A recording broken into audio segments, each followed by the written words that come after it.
नाज़िन खैरपुर में एएसआई बिलाल वसान के कत्ल केस की जीआईटी जांच मुकम्मल करे वरती।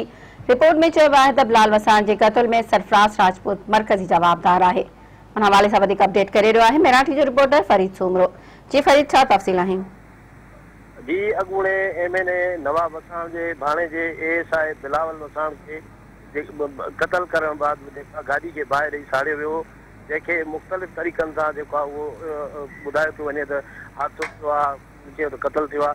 पर जॾहिं हाईकोर्ट में हिन कत्ल जी जेको आहे वारसनि जेको आहे केस दाख़िल कयो त असांजे कत्ल खे जेको आहे लोड़ियो पियो वञे ऐं हिन लाइ पुलिस का बि अॻभराई नथी करे, जंहिं बाद हाईकोर्ट जे हुकुम ते जीआईटी जेको आहे उहा जोड़ी वई हुई।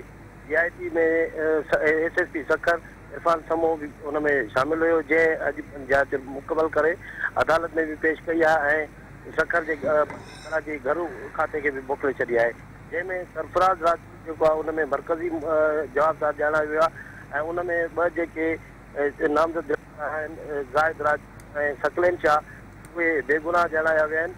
जीआईटी इहा रिपोर्ट ॾिनी आहे त सरफराज जीआईटी जे साम्हूं एतराफ़ कयो आहे त एएसआई बिलावल वसाण खे शराब पीतल हुयो, जंहिंखां पोइ असां हुनखे बोतल मथे में हणी करे हुनखे क़त्ल कयो आहे। हुन खां पोइ गाॾी खे बाहि ॾेई छॾी आहे।